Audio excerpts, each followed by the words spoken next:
Red Wings fans, stand up.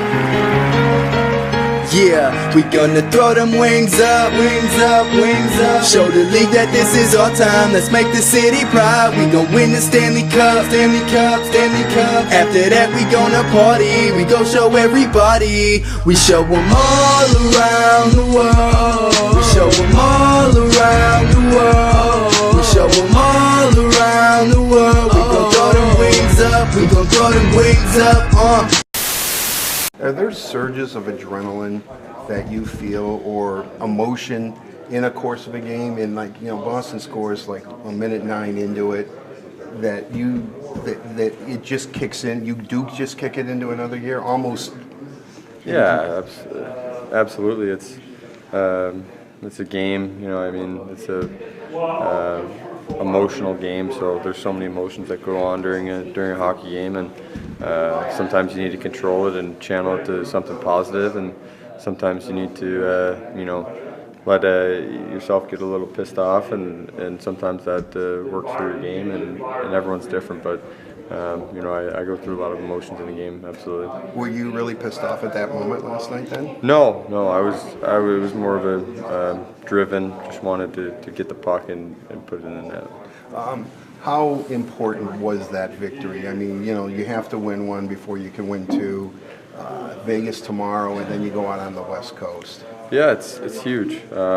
Just to get that, the way we played too is the way we need to play, and it was an emotionally you know, high victory, and we need to channel that into tomorrow night. And tomorrow night's a new game. We're not going to just because we won last game doesn't mean anything's for granted tomorrow night. So we're going to have to come out with the same intensity and same energy we did last night. Robbie Fabbri already in the Red Wing history books, first Red Wing ever in his debut to score 2 power play goals.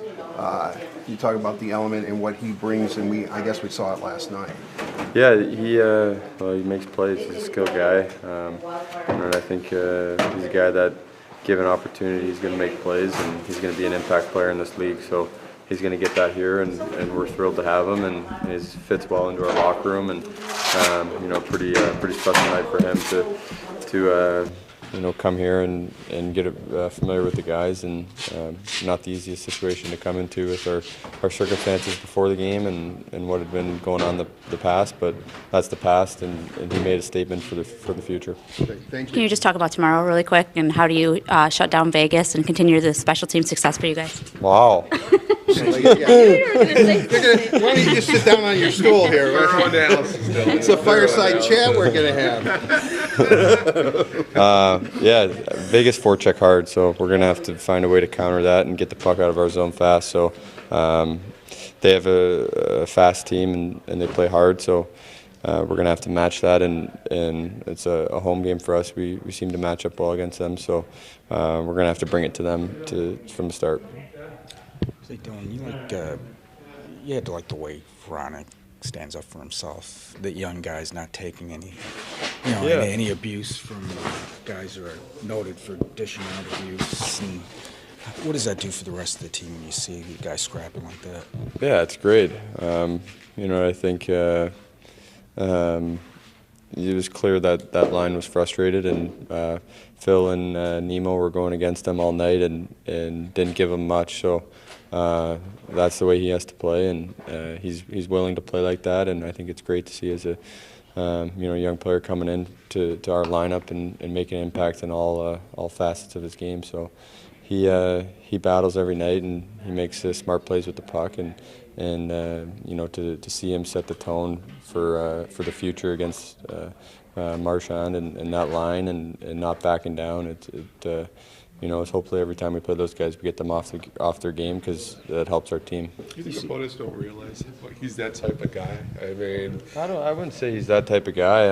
I think he's a guy that's a hockey player. He's willing to do anything to help the team and help us. You know, it's kind of a hockey player. Honestly, they got tied up, and Marchand clearly was frustrated with how the night been going and not getting any offense, and it's tough when you always have a defender right there, and little cross checks, which I think Phil does a great job of, and it's hard to play against. So the frustration was there, and I think he just did a great job standing up for himself. So you kind of hit it on the head there. That's what you need more of, being hard to play against, and he kind of brings that element. Yeah, absolutely, he does.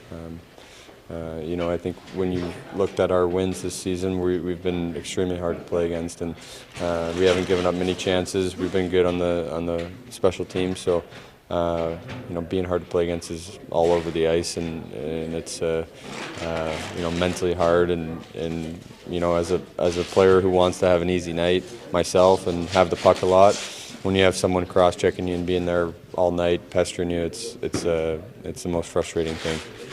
It's good for us. We finally get a win, and that's what matters.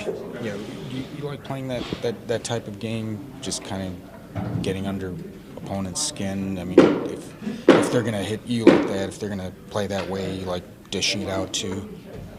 Well, if he hits me, why I shouldn't respond? So, but I think A player like Marchand, especially if he's trying to get under your skin, do you think that you may have won that battle last night? It looked like you were definitely under his skin. And was that your goal to try to? no, it wasn't my goal, but it's probably what has happened. I think he couldn't handle it, or I don't know. Because he dropped his, he kind of suckered you into that fight. He dropped his glove, and before you knew it, he was punching you. I mean, were you surprised that he came at you like that? Yeah, I was surprised he drops it, so I don't know. I didn't even I was just look at him and he just dropped it, so that's what happened. Were you happy to see him do that? Because then you kind of thought maybe his mind wasn't on hockey anymore like that, or? I wasn't thinking about that. I don't know. How important is to have that element on this team, that there is a player like you, not that anybody in this room backs down, I don't mean it like that, but is more than willing to, when the game gets a little chippy and a little edgy, that you're more than willing to be a active participant? Well, I don't know. If I'm on the ice, then I try to do my best, and if I can get under someone's skin, then I can get it. Do you think you catch opponents by surprise that way? Do you think they don't seem to be expecting it sometimes? I don't know. They don't know me probably, so they don't expecting that. But yeah, that's maybe what is sometimes gonna happen. Is there a lot of talking out there? No, I'm not talking. You don't talk much? No. It looked like he was talking to you a little bit, though. Was he trying to goad you into stuff? No, he was just talking. Was he calling you names? No. Were you calling him names? No. Talk about tomorrow's game. How do you guys shut down Vegas? Same like Boston, I guess. I don't know. We'll see. How important is it, though, to build on what you created last night? I mean, it's a huge win for us. Finally, we get W, and we have to take it and keep it going here. What are the things you did well that you want to keep doing tomorrow? First off, we have to play like we did last night, and then everything is gonna go our way. Is Darren Helm getting back on the PK? Have you noticed a difference there? Well, I know you pushed for it, so you have. We'll see. He hasn't had lots of time on it. I mean, he's been on it lots over the last number of years, and we haven't been good enough over the last number of years. That's not on Darren Helm. That's just on everybody that's been on it. We've used different guys this year, and they haven't got all the results or haven't got anywhere near the results we've wanted. Last night we gave up a penalty kill goal.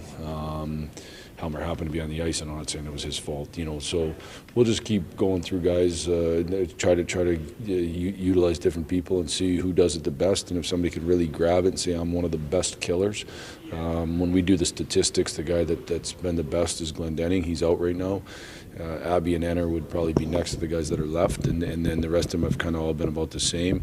I've gone to using Larkin more as a face-off guy because certainly with Glenny out, he's our best face-off guy on both sides generally most nights, and we'll see if Helmer can give us a boost. You know what Helmer's strength is his competitiveness and his quickness. That's when he can be real good at it. Well, with guys who are also on the power play, how much of a challenge it is for them on the penalty kill, because they don't really get to practice because they're always practicing power play? One of the huge challenges, and you know, there'd be one reason why you don't use guys on both. Certainly throughout the league, a lot of guys do both, but it is one of the big challenges. Like, in order to get them their reps on the penalty kill, you have to almost overtax them in practice, and then they don't have the energy for the game you'd like them to have. And then if they don't do that, then they don't get any reps in practice. So it's a challenge. You know, as I've kind of gone through it here, as we've struggled in the PK right now, I don't use a whole bunch of guys on both. I didn't use Phil a whole bunch last night, and Larkin and Bird haven't gone on both yet either. So we'll see, but it's part of the challenge. You mentioned that sport logic thing last week. Is that a new thing? Are you guys using that more? What I would say, I got to be careful because I don't want to. I need an endorsement if I'm using it. What I would say is we've had it a couple of years. I would say their product has gotten better. I would say it's dangerous.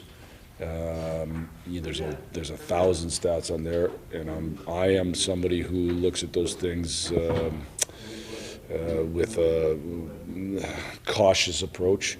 I think it's easy to grab stats, but oh, look, this is it. I think you got to grab the stats, watch the clips, and make sure they make sense. And in a lot of cases in the past, I don't think they have, and I've told them that. And I think they've worked hard to make their program better and whatnot. I think stats you can use stats to build an argument. Like if you're in a debate class, you're using stats to build arguments. And I'm not trying to do that. What we've tried to do is figure out of the thousands of stats that we get, which ones give us any sense of either how we're playing or you know, is there areas that we're not seeing with the human naked eye.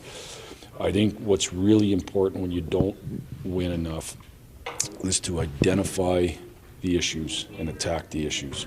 And you know, one of the things as we've looked at it and not going into the approach saying, okay, this is the issue, let's go find stats that support it, just looking at some of the statistics, one of the things that we've found is that our 5-on-5 game has actually been pretty good, both offensively and defensively. It hasn't been perfect, but it's been pretty good.